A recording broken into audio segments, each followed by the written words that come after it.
But first, let's kick things off with another rendition of the fast break. This week, kind of a lot of big news out of the league. And again, like last week, I kind of mentioned this is typically a pretty slow week in terms of news in the NBA, at least historically. But again, like last week, we actually got some pretty big news this week. It is going to be more of a New York themed fast break. There was a lot of news from the New York teams. There are a couple other teams sprinkled in here, but let's kick things off with the Nets. They had some good news, had some bad news. Let's start with the bad news and get that out of the way. Ben Simmons is experiencing some back soreness, and that's going to delay his return. I feel like as much as we talk about Ben Simmons, if you had no knowledge of basketball or the NBA and you were only looking at like social media mentions or just how much a player is talked about in general, you would probably think that Ben Simmons is one of the best players in the league. And that's just not the case. He's a good player, sure, very good player, but not as good as how much we talk about him. And I doubt there's been a player in league history that has had as little bit impact on the court as Ben Simmons and has been talked about more. As far as when he'll be back timetable wise, there's still no timetable here. But according to the team, this isn't an injury per se. They don't expect the timeline to be altered greatly. And this was a setback they were anticipating from a guy who hasn't played ball in almost a year. I think it is interesting and noteworthy here that there is a net 70 at 76ers game in like a week and a half on March 10th. So maybe he's trying to delay to duck that game and avoid playing in Philadelphia. That seems pretty likely to me. That seemed to be around the time that they were targeting his return. So for him to just all of a sudden be experiencing back soreness is kind of convenient. And this is also the excuse that he gave, the back soreness, back tightness, when he was doing the whole malicious compliance thing during the Philadelphia 76ers practices at the beginning of the year. So it just starts to sound like the boy who cried wolf at some point, but maybe it is legitimate. Maybe he is experiencing some back pain. It just seems awfully convenient. And for Ben Simmons, it just seems to me that you would rather get that game out of the way. Just rip the band-aid off. It's going to suck. The fans are going to be just crucifying you out there in Philadelphia. But I would rather get it done in a relatively meaningless regular season game as opposed to a playoff series. And it's fairly likely that the Nets and the 76ers match up at some point in the playoffs. So rather than doing the whole baptism by fire in the playoffs, I'd rather get acclimated as much as I can, or at least get a little taste of what I can expect from the 76ers fans in the playoffs if I'm Ben Simmons, and just kind of get that out of the way. But that doesn't seem to be the direction that it's going. Anyways, let's move on to some good news for them. I've tried to stay out of the COVID stuff as much as possible just because I know everyone's sick of talking about it, sick of hearing about it, but Kyrie has made that really difficult this year in terms of the podcast.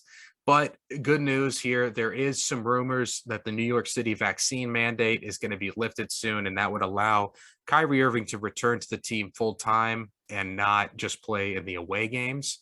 Combined with the fact that Kevin Durant should be returning soon, that's really great news for the team. But what does it mean for the Nets and the state that they're in currently? Well, they're 3.5 back of the Boston Celtics for the 6th seed in that final playoff spot to avoid the play-in. It seems to be in striking distance when you say 3.5 games, but given how well the Celtics have been playing lately, it might be a tall order, especially with Simmons delayed. You know, the vaccine mandate hasn't been lifted yet. And if Kevin Durant has a setback, it might be tough for them to get back into the playoffs proper and avoid the play-in. But as far as that goes, and as far as like the regular season focus goes, this is likely going to help them stay out of that dreaded 9 to 10 seeding range, where they're only going to have to win one game if they're able to stay in the 7 to 8 seed to move on into the playoffs, rather than if they were a 9 or 10, they'd have to win 2 games in a do or die scenario back to back. And given the teams that they would have to play in that scenario, I'm happy that they're avoiding that if I'm a Nets fan. And just in general, I think the playoffs are going to be better with the Nets in it. So I'm happy to see that they're likely going to be able to avoid that scenario. So they're 2.5 up on the Hawks and 2 up on the Hornets in terms of the seeding right now. getting Kyrie back full time is going to likely be able to keep those two at bay. And they're also only one back of Toronto in the 7th seed. So that would also help kind of propel them above Toronto. So they could get into a 7th seed where they've got all their play-in games at home should they lose the first one. Obviously, if they win the first one, they're into the playoffs and they don't have to worry about it. But if you've watched this team recently, it's really, really rough without Kevin Durant, Harden, or Kyrie when they're playing a home game. Seth Curry, Andre Drummond, Patty Mills, all good players, but when you ask them to carry the team, it doesn't look especially good when you consider that the East is a lot more competitive this year. All of the teams are fighting for playoff spots, play-in spots, with the exception of a couple. I mean, I guess you've got New York, who's kind of in free fall, the Knicks, and then even the tanking teams, particularly with Indiana and Detroit, to a lesser extent Orlando, they're showing up every night. They're tough. They play hard. They may not win a lot of games, but it's not something that you're just rolling over them no matter who you put out there. They're competitive-ish teams. And Kyrie coming back is going to add a star player offensively who can carry you night in and night out offensively. And it's going to allow guys like Patty Mills, Seth Curry, Andre Drummond to go back to being the role players that they are better suited for. As far as the play-in tournament goes, I mentioned avoiding a scenario when you're having to win 2 games in a row or you're done. That's especially going to be key out east this year. The Hawks are still an ultra talented team, and last year they showed the type of damage that they're capable of in the playoffs. The Hornets, they're one of the best offensive teams in the league, and if you catch them on the wrong night, they can turn any game into a shootout and just flat out outscore you. The Raptors are a really tough team. They're a pain in the ass to play. They're super long, super athletic, and they play very hard. Just a pain to play. All of those matchups I just mentioned, while the Nets would be likely favored, even without Kyrie, with a healthy Kevin Durant and healthy Ben Simmons, all of those they'd be favored in, but all of those games are losable games in a one game, a winner takes all type scenario. Those are all very losable games for the Nets. But for the actual playoffs, the thing that we actually care about, having Kyrie full time is just going to give you a lot of consistency in your rotation. And then obviously having your second best player, second best scoring option every night is going to be huge. I think it moves them back into the scenario where we're not going to be surprised to see them as the Eastern Conference representative in the finals. Missing your number 2 option for 3 of a potential 7-game series would have been brutal, and it would have probably been too much wear and tear on a Kevin Durant who is fresh off of an injury come playoff time, especially when you look at the path that they're going to have in front of them for the playoffs. So assuming everything remains the same seeding-wise, including the play-in, assuming that shakes out in the way that the seeding is organized currently, round 1, the Nets would have Miami. Round 2, they're going to have the winner of Cavs and Bucks, so likely the Bucks. Eastern Conference Finals, you're playing the winner of likely the Chicago Bulls and the 76ers. So I think worst case scenario for the Nets, if the play-in shakes out the way that it's set up right now, you got Miami round 1, defending champion Bucks round 2, 76ers with likely the MVP in the Eastern Conference Finals. I'm not sure there's been a more brutal path through the playoffs in NBA history. That is just absolutely insane. And having your number 2 option is crucial if that's what you have to look forward to. I think without Kyrie, or with Kyrie on this half-day schedule, I don't think they would have had a chance at advancing. The last bit of Nets news I have here is they're going to grab Goran Dragic fresh off the Spurs buyout. This is really bittersweet for me as a Heat fan. I'm happy that he got to pick where he wanted to go, and I'm happy that he's back on a competitive team. But I just hate that it's likely we're going to have to match up with him at some point in the playoffs.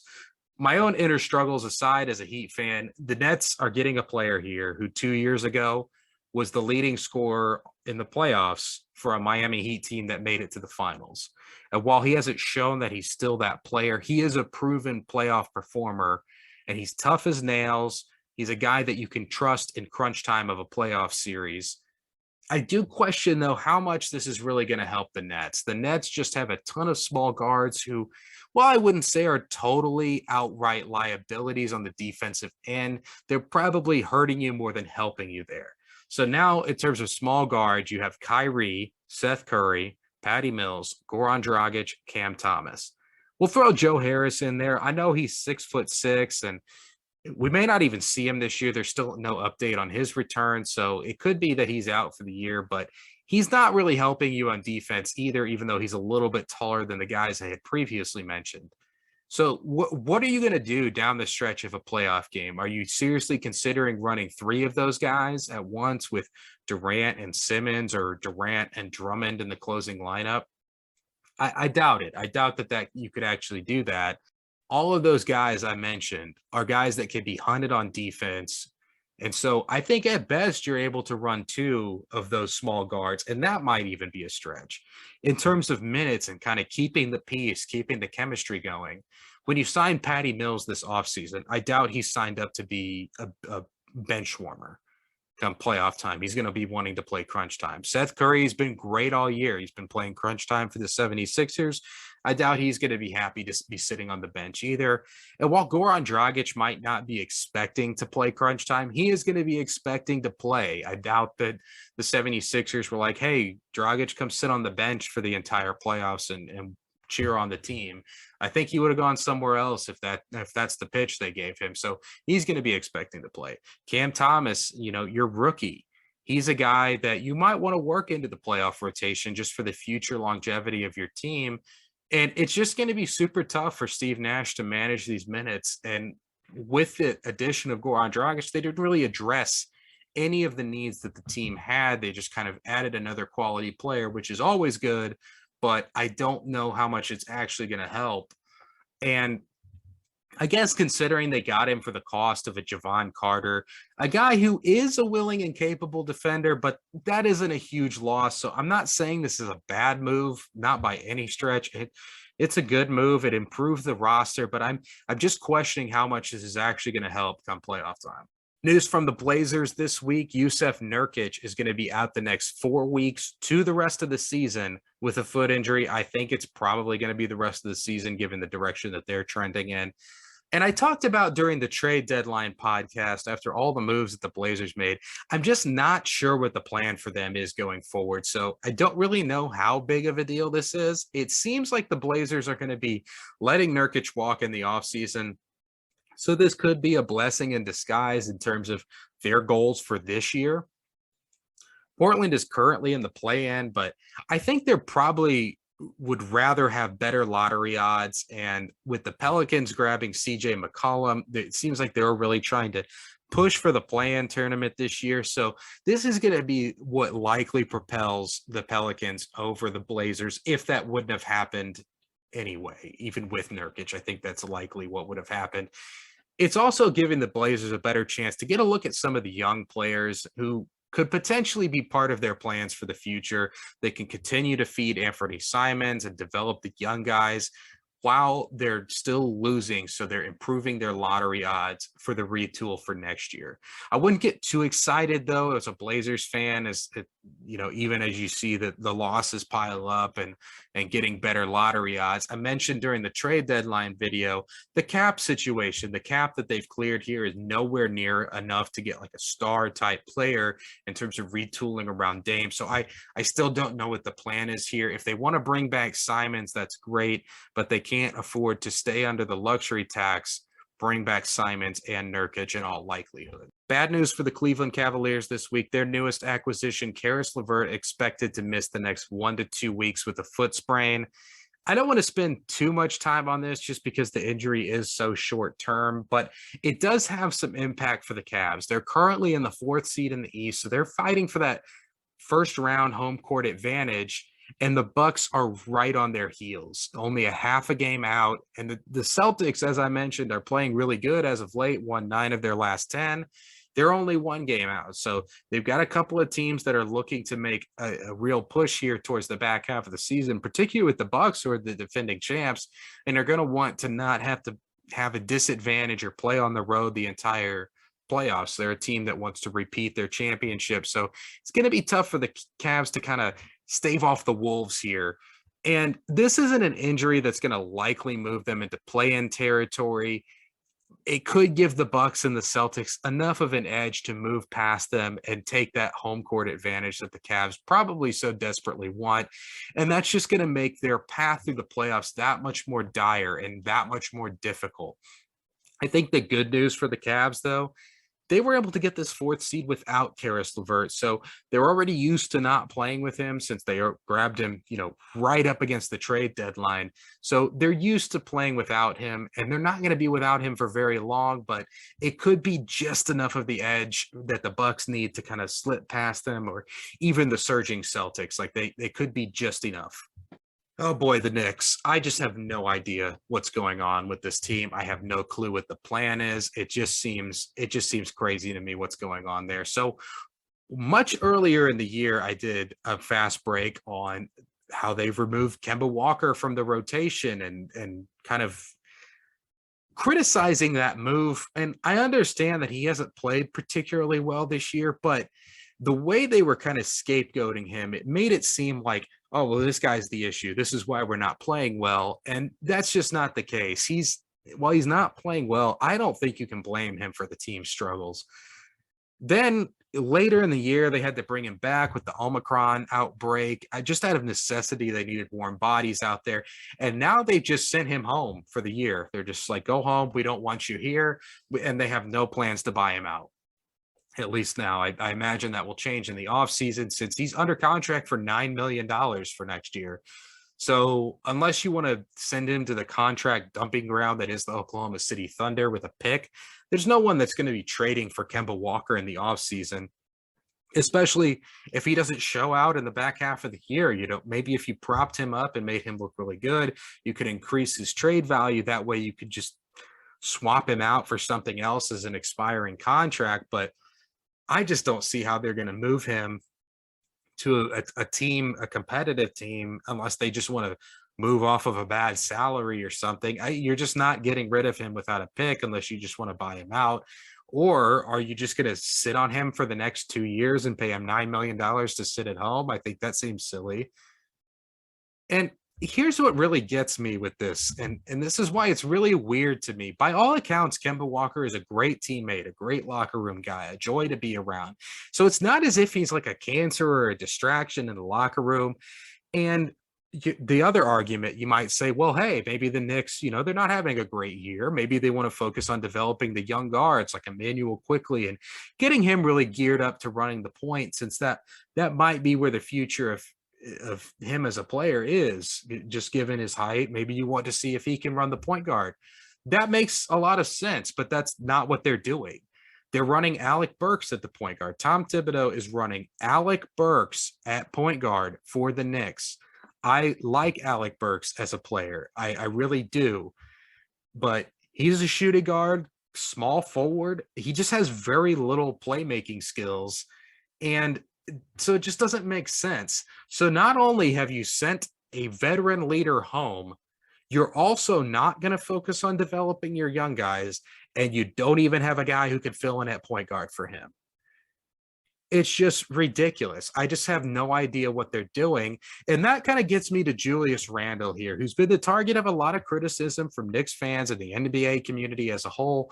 I think some of it's fair. Randle has taken a big step back this year in terms of his play, but it isn't even all on him in terms of the Knicks struggles or his own. I don't even think it's mostly on him in terms of the struggles. And this is a hill I'm prepared to die on. I have said it once, and I will say it as many times as I need to until something changes. I don't think you could design a worse game plan around Julius Randle offensively if you tried. Try in the comment section, lay it on me, or send us a tweet with a worse game plan for Julius Randle on offense. Outside of running him off screens like Steph Curry, I don't think there is one. And even with the Steph Curry game plan for Randle, I would argue that it gets him off the ball more, and that's really where he wants to be. So I don't even know that there's a case for that. Randall, out of necessity, is the number one option and the primary playmaker for this team. And as far as the number one option piece of this, he was just never going to be that guy. He wasn't that guy in college at Kentucky. He's never shown he's that guy in the NBA. So why would he start now? I think if he's your number two option, I think you're pretty happy with that. And if he's your number three option, I think you're really thrilled.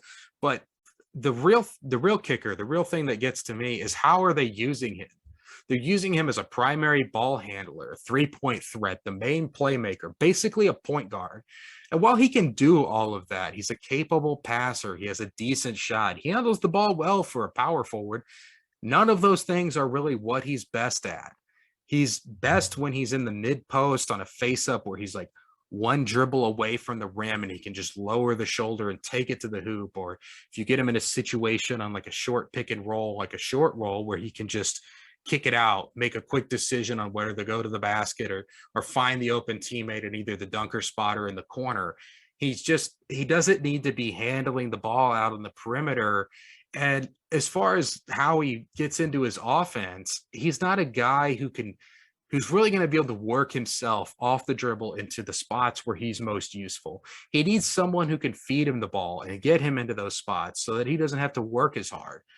It's just a gross misuse of who he is. Also, why don't they ever try him out at the small ball five? At least when I've watched, they haven't done that.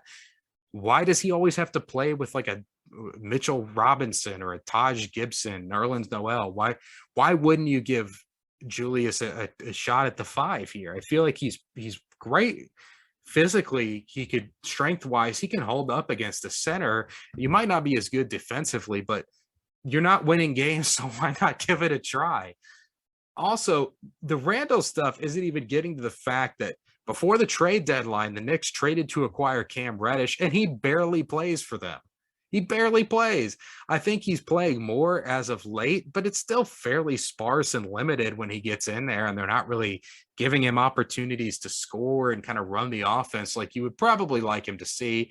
I guess Tom Thibodeau would rather watch Evan Fournier break 15 shots a game when he's cold than to see what he has in young Cam Reddish. And Cam Reddish, they still need to make a decision on whether they want to give him an extension over the summer, lest he become an unrestricted free or restricted free agent, where they end up in like a pissing contest and like how to pay him from another team. Maybe another team wants to host the Knicks and offers him some ludicrous contract that the Knicks have to match. It's just weird. It's just weird that you would trade for a guy that you have very little intentions of playing. And to me, this just screams that the front office and the coaching staff are not on the same page here. I have to imagine Tom Thibodeau getting fired, and that's 1 year removed from being the coach of the year. I think they're probably waiting to the offseason to make that decision. There's really no reason to fire him now, but it just all kind of trending in that direction. And with Thibodeau, it's just the same old with him. The Knicks have had a ton of injuries this year, and that's likely in no small part due to Thibodeau playing guys into the ground. And combine that with his my way or the highway style approach to coaching and stubbornness to stick with quote unquote his guys, he just has no one to blame but himself for this train wreck. And if he finds himself unemployed, he just has the man in the mirror to look at as far as who to blame for that. And if history has taught us anything about Tom Thibodeau, it's that he's not going to learn from his mistakes. If you did enjoy the video, please be sure to like it as well as subscribe for weekly content.